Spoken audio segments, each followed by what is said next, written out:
大家好，欢迎来到台湾媳妇在美国的无肉厨房。今天我要做的是大卤面。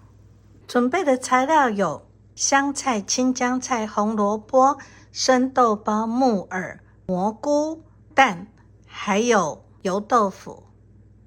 锅内放油，先把豆包放进来，豆包煎到有点金黄，把红萝卜跟木耳放进来，把红萝卜炒软，加油豆腐跟蘑菇，加水，把面条直接放进来煮，加一点点酱油、盐、胡椒粉。面条差不多好了，把青江菜放进来，蛋淋上来，这样就直接熄火了，让它余热把菜焖熟。